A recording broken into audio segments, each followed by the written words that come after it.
మేము చెప్తున్నామంటే కాదు పథకాలకి వేసారేమో మళ్ళీ ప్రభుత్వం రాకపోతే పథకాలు పోతాయేమో అని చెప్పి ఆయన మాట్లాడేవాళ్ళు. Okay right sir. రవికిరణ్ గారు, ఇప్పుడు ఒకటి ఆంధ్రప్రదేశ్ ముందు ఇప్పుడు ఒక పెద్ద బాధ్యతే ఉంది. ఇప్పుడు ఒకవైపు ఈ కన్ఫ్యూజన్స్ కూడా మొదలైనాయి. ఇటువంటి టైంలో మీరు కూటమికి ఇవాళ లీడ్ చేస్తున్న పార్టీ ఆంధ్రప్రదేశ్లో అయితే తెలుగుదేశం కావచ్చు, మీరు జాతీయ స్థాయిలో కూటమిని లీడ్ చేస్తున్న పార్టీగా మీరున్నారు. ఈ కన్ఫ్యూజన్స్ ఇటువంటి టైంలో ఆంధ్రప్రదేశ్ ప్రజానికానికి మీరు ఏం చెప్పాలనుకుంటున్నారు? సార్, ఇప్పుడు ఆంధ్రప్రదేశ్ రాష్ట్రం గత 5 సంవత్సరాలుగా అవినీతి, అస్తవ్యస్త, కక్షపూరిత పాలనతో ప్రజలకు కనీసం వాక్ స్వాతంత్రం, స్వేచ్ఛ లేకుండా వ్యవస్థల్ని వాళ్ళ మానాన వాళ్ళు నడవనివ్వకుండా మొత్తం నాశనం చేశారు వ్యవస్థల్ని. సో ఈ వ్యవస్థలన్నింటినీ గాడిలో ఇప్పుడు ఈ రోజు ప్రజలు ఎందుకంటే అంత విపరీతమైనటువంటి మ్యాండేట్ వైసీపీ పార్టీకి 151 నుంచి మధ్యలో 5 తీసేసి ఆ ఒకటి మాత్రం మిగిల్చారు. ఎందుకంత పెద్ద పెద్ద చెంపపెట్టు గొడ్డలు పెట్టి సమాధానం వాళ్ళు చెప్పారంటారు? ఈ వైసీపీ ప్రభుత్వంలో ఏ తప్పు చేయలేదండి. కనీసం బటన్ నొక్కితే డబ్బులు ఇస్తే సరిపోతాయి అని చెప్పి జగన్మోహన్ రెడ్డి గారు ఏదైతే ఒక ఫార్ములా తనే స్వతంగా సృష్టించినట్టు ఫీల్ అయ్యారో అది టోటల్ ట్రాష్, టోటల్ ఫెయిల్ అయిపోయింది కదా. ఎందుకంటే ప్రజలు డబ్బులు ఇస్తేనే సరిపోదండి. డబ్బులు పరిపాలన ఎలాగా? పాలన చేయాలా వద్దా? డబ్బులు ఇమ్మని ఏమైనా అడుగుతున్నారా? ఎవరన్నా అడిగారంటే ప్రజలు వచ్చి జగన్మోహన్ రెడ్డి గారి దగ్గరికి వచ్చి నువ్వు బాబు ఈ డబ్బులు ఇవ్వు లేకపోతే మేము బతకలేమన్న బెదల ఆ ముందు బతికారు, ఆ తర్వాత బతికారు, ఎంతో గౌరవంగా బతుకుతున్నారు. అంతేగాని నువ్వు బటన్ నొక్కేసి ఎవరు డబ్బులు ఇస్తున్నావు? ప్రజలు కట్టే పనుల డబ్బులే కదా. ప్రజలు సారా తాగేస్తుంటే 4 రెట్లు 5 రెట్లు పెంచేసిన డబ్బులు తీసుకొచ్చావు. అలాగే ఆ విద్యుత్ ఛార్జీలు 3-4 రెట్లు పెంచేసి ఆ డబ్బు తీసుకొచ్చావు. అలాగే అపార్ట్మెంట్ యూజో ఛార్జెస్ లేకపోతే ఇంటి పన్ను చూడండి, ప్రతి సంవత్సరం పెరిగిపోతుంది పాపం పెరిగినట్టు. ఎలా కడతారండి? చెత్త పన్నులు, రిజిస్ట్రేషన్ ఛార్జీలు, బస్సు రేట్లు చూడండి 3 రెట్లు 4 రెట్లు పెంచేశారు. ఆ డబ్బులన్నీ తీసుకొచ్చి నేనే ఇస్తున్నాను అని అక్కడతో ఆగకుండా గడపకి వైసీపీ ప్రోగ్రాం పెట్టి ప్రతి 6 నెలలకు ఒకసారి వచ్చి 10 మంది చూసే విధంగా ఒక స్లిప్ పెట్టి నీకు 60,000 ఇచ్చాను, నీకు 30,000 ఇచ్చాను, నీకు 1,00,000 ఇచ్చాను, నీకు గుర్తుంది కదా అంటే నరసింహ సినిమాలు అలా ఉంది. రజనీకాంత్ షర్ట్ ని ఆ కమేడియన్కి ఇచ్చి అందరికి చెప్తాడు ఈ పెళ్లికొడుకు ఇతనే ఈ షర్ట్ నాదని. అలా అన్నట్టు ఈ ఇల్లు ఇతందే కానీ ఈ డబ్బంతా నాది అన్నట్టు. అంటే ఏ రకంగా పేదవాళ్ళు బడుగు బలహీనలకు ఆత్మహత్య దెబ్బతిందండి? అదే జగన్మోహన్ రెడ్డి గారు సొంత భారతీయ సిమెంట్ నుంచి సాక్ష్యం తీసుకొచ్చారా? లేకపోతే సంక్షేమం అంతకు ముందు ఎవరు చేయలేదా? ఉట్టి అదే కాదు కదా, అభివృద్ధి చేయాలి కదండి. ఎక్కడ చేశారు? అలాగే పాలన, గంజాయి, ఎంత గంజాయి పెరిగిపోయిందండి. ఎంత పిల్లలందరూ వాళ్ళ జీవితాలు చిత్రమైపోతున్న తల్లిదండ్రులు బాధపడలేదండి. అలాగే పోలీస్ వ్యవస్థను ఏ రకంగా వాడుకున్నారండి? ఉద్యోగస్తులను ఏ రకంగా హింసించారండి? వాళ్ళు వేధించి వదిలిపెట్టారు. టీచర్లు వేధించి వదిలిపెట్టారు. ఏ రంగాల్లో ఎవరిని వదిలిపెట్టారు? చివరికి ల్యాండ్ టైటిలింగ్ యాక్ట్ అని తీసుకొచ్చారు. అది వద్దురా మొర్రో బాబో, దానివల్ల ఇబ్బంది. మళ్ళీ ఏంటి? పాస్ పుస్తకాల మీద జగన్ ఫోటో ఏంటండి? మా తాత మా నాన్న నేను సంపాదించిన రాష్ట్రం మీద జగన్మోహన్ రెడ్డి గారి ఫోటో ఏంటండి? నాకు అర్థం కాదు. మీ సంస్థ ఉంటే మీ సంస్థ లోగో ఉండాలని కోరుకుంటారు. అలాగే నాకేదైనా ఉంటే నా రాష్ట్రంలో ఇమ్లం ఉండాలని కోరుకుంటాను. దాని మీద జగన్మోహన్ రెడ్డి గారి ఫోటో ఏంటి? పొలాల్లో వేసే రాళ్ల మీద జగన్మోహన్ రెడ్డి గారి ఫోటో ఏంటి? నా పొలంలో మా తాత ఫోటోనో, నా ఫోటోనో, నా పిల్లల ఫోటోనో, మా ముత్తాత ఫోటోనో పెట్టుకోవాలి నేను కోరుకుంటాను. కానీ జగన్మోహన్ రెడ్డి గారి ఫోటో ఏంటి? నాకు అర్థం కాదు. ఇది పోను మళ్ళీ ల్యాండ్ టైటిలింగ్ మొత్తం డాక్యుమెంట్లను తీసుకెళ్ళి ఆయన దగ్గర పెట్టాలి. ఇంత అస్తవ్యస్త దరిద్ర పరిపాలన.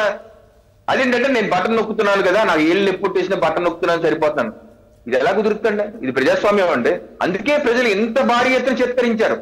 ఒకసారి వాళ్ళ ఆత్మ పరిశీలన చేసుకో. నేను ఇందాక ప్రెస్ మీట్ చూశాను జక్కంపూడి రాజా గారిది. వాళ్ళు చెప్తున్నారు మా యొక్క ప్రభుత్వం ఫెయిల్యూర్ కారణం మేమే. ముఖ్యమంత్రి గారు ఎవరికి అందుబాటులో లేరు, ఎమ్మెల్యేలకు అందుబాటులో లేరు, ఎంపీలకు అందుబాటులో లేరు. అక్కడ ధనంజయ రెడ్డిని కూర్చుంటున్నారు. ఆయన ఎవరిని ఎలవ్ చేయడు. మా నియోజకవర్గ సమస్యల గురించి ప్రతి మంగళవారం నేను పట్టుకొని వెళ్ళాను కాగితాలు, అది మంగళం అయిపోయినాయి అని చెప్పి జక్కంపూడి రాజు గారు ఆవేదన వ్యక్తం చేశారు. ఇంత ఇదిగా మేము కష్టపడ్డాను నియోజకవర్గం కోసం, అయితే కార్యకర్తలని ఎమ్మెల్యేలని గుర్తించిన పరిస్థితి లేదు జగన్మోహన్ రెడ్డి గారు అని చెప్పి వాపోయారు ఆయన. చాలా మంది బయటపడుతున్నారు. స్వయం కృతాపరాధం. ఒక ముఖ్యమంత్రి అన్న వ్యక్తి కేవలం అంతఃపురానికి పరిమితం అయిపోయి బయటికి రాకుండా కరోనా సమయంలో ఒక్క రోజన్నా బయటకు వచ్చారండి. అన్ని రాష్ట్రాలు కేసీఆర్ గారు బయటకు వచ్చారు. కేసీఆర్ గారు కూడా బయటకు వచ్చి ఆ గవర్నమెంట్ హాస్పిటల్ చుట్టూ తిరిగారు. ఆ తర్వాత ఆయన కరోనా వచ్చిందని కదా వేరే విషయం. యోగి ఆదిత్యనాథ్ గారు అయితే బయటే ఉన్నారు. మన ముఖ్యమంత్రి గారు ఎప్పుడన్నా ఒక్కరోజన్నా జగన్మోహన్ రెడ్డి ఒక్కరు బయటకు రాలేదు. రైతులు పరామర్శిస్తాకెళ్తే వాళ్ళందరూ బ్యారికేట్లు పెట్టి ఆపేస్తారు. ఎక్కడ చూసామండి? నేను ఇన్ని సంవత్సరాలకు చూస్తున్నాను, రాజకీయాల్లో దశాబ్ద కాలంగా ఉన్నాను. ఏ ముఖ్యమంత్రి కాకినాడ వచ్చినా బ్యారికేడ్ల అంశం లేదు, షాపులు క్లోజ్ చేసేది లేదు. క్లోజ్ చేసేది చూడలేదు నేను. జగన్ చూశాను బ్యారికేడ్లు. చెట్లు నరికడం, ఏ ఊరు నుంచి ఆ ఊర్లో చెట్లు నరకడం, ఏ ఊరికి పోతే ఆ ఊర్లో. ఈ దేశంలో రాష్ట్రంలో ముఖ్యమంత్రులు ఎవరు చూడలేదండి? ప్రధానమంత్రి చూడలేదా? ఏంటి ఇది? చంద్రబాబు నాయుడు గారి గతంలో 2019 కాకినాడకు వచ్చారు, ఏ ఒక్క చెట్టు నరకలేదు, ఒక బ్యారికేడ్ లేదు, ఒక షాప్ క్లోజ్ చేయడం లేదు. ఎందుకని ఇంత ఇదిగా ప్రజల్ని బాధ పెట్టి మళ్ళీ అక్కడ ప్రైవేట్ స్కూల్స్ అన్ని బంద్ చేయాలి, గవర్నమెంట్ స్కూల్స్ అన్ని బంద్ చేయాల్సిందే. ఏంటంటే బస్సులు ఎత్తుకుపోతాం. ఇంత ఇదిగా దౌర్జన్యపూర్వ ప్రజలు ఏదైనా సహకరిస్తారు కానీ దౌర్జన్యాన్ని, అహంకారపూరిత నియంతృత్వ పోకండి సహకరించడం. ఇప్పుడు ఈ రోజు మా ప్రభుత్వం మీద పెద్ద బాధ్యత ఉంది. కంక్లూజన్కి వస్తున్నా, పెద్ద బాధ్యత ఉంది. ఎన్ని వ్యవస్థలు గాడిలో పెట్టాలి, అలాగే ఆదాయ వనరులు పెంచాలి. ఎందుకంటే అప్పులు చేసేశారు, ఇబ్బడి ముబ్బడి అప్పులు అయిపోయినాయి. అవన్నీ ఎంత చేశారో బయట ఇందాక చంద్రబాబు నాయుడు ప్రెస్ మీట్ లో చెప్పారు, అవన్నీ బయటికి తీయాలి. ఎంత ఆదాయం పెంచే మార్గాలు చూడాలి. ఏ రకంగా ఆదాయం ఈ రోజు పెడితే రేపు వచ్చేది. కొన్ని షార్ట్ టర్మ్ గోల్స్ ఉంటాయి, లాంగ్ టర్మ్ గోల్స్ ఉంటాయి. బ్రహ్మనాయుడు గారు షార్ట్ టర్మ్ గా ఏ రకంగా ఉండాలి, లాంగ్ టర్మ్ గా ఏ రకంగా ఉండాలి.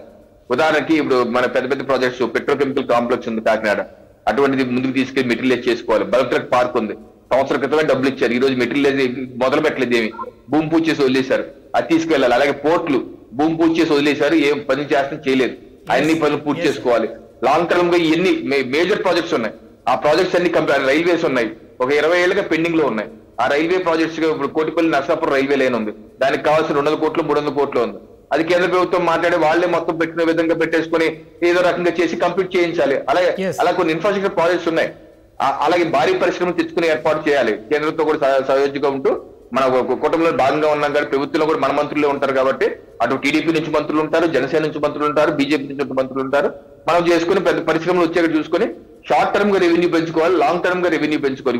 రెవెన్యూ ఇప్పుడు వచ్చేదండి, అది మేజర్ ఛాలెంజ్. వచ్చే మా ఏపీ గవర్నమెంట్, ఎన్డీఏ గవర్నమెంట్ కి రెవెన్యూ పెంచుకోవాలి, ఆదాయం పెంచుకునే విధంగా మేము ప్లాన్ చేసుకుని ముందుకు వెళ్లి అప్పులు తీర్చుకుంటూ, ఇచ్చిన హామీలు చేసుకుంటూ, అన్ని వ్యవస్థలు గాడిలో పెట్టుకుంటూ, ప్రజలందరినీ కలుపుకుంటూ, ప్రజాస్వామ్యబద్ధంగా వ్యవస్థల ఆల్పనాలు చేసుకునే ముఖ్యంగా ఇది చేసుకునే విధంగా ప్రజాస్వామ్యబద్ధంగా వెళ్ళవలసిన అవసరం ఉంది. ఆ రకం మేము చేస్తాం.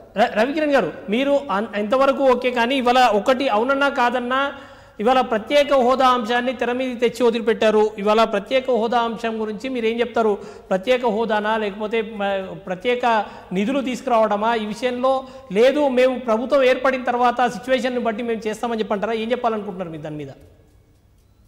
సార్, ప్రత్యేక హోదా గురించి గతంలోనే ఇప్పుడు 7-8 ఏళ్ల క్రితమే చెప్పాం. దానికి ప్రత్యామ్నాయ మార్గాలు కూడా సజెస్ట్ చేస్తాం. ఆ రోజు ఆ ప్రత్యామ్నాయ మార్గాలు కూడా అమలవుతున్నాయి. అది కేవలం ఒక రాజకీయ అంశంగా మార్చుకుని ఆ రోజు వైసీపీ పార్టీ కూడా ట్రాప్ లో లాగింది. దానివల్ల వైసీపీ పార్టీ లబ్ధి పొందింది. వాళ్ళ అధికారులు ఇచ్చి కూడా చేసింది ఏమీ లేదు.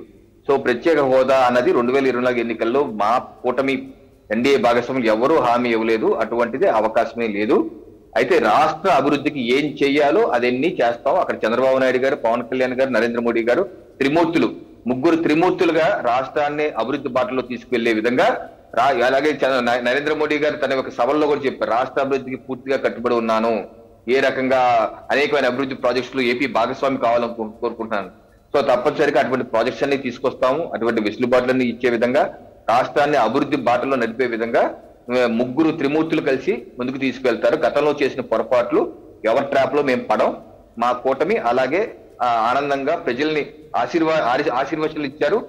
ప్రజల ఆశీర్వాద బలంతో ప్రజలు మెప్పించి మరోసారి 2029 ఎన్నికల్లో కూడా అధికారులకు మేమే వచ్చే విధంగా అలా ఆశీర్వాదంతో ముందుకు వెళ్తామని చెప్పి తెలియజేస్తాం. బలరాం రైట్. రఫీ గారు మీ వైపు నుంచి ఇప్పుడు రాష్ట్రంలో అధికారంలో ఉండబోతున్న పార్టీ మీది, ఇవాళ లీడ్ చేయబోతున్నారు. ఆంధ్రప్రదేశ్లో భారీ ఎత్తున మీకు మెజారిటీ వచ్చింది. ఇప్పుడు ఫైనల్గా అవునన్నా కాదన్నా ఇవాళ చర్చ అయితే వచ్చేసింది. ఇవాళ ప్రత్యేక హోదా అన్న అంశం మీద చర్చ వచ్చింది. రాష్ట్ర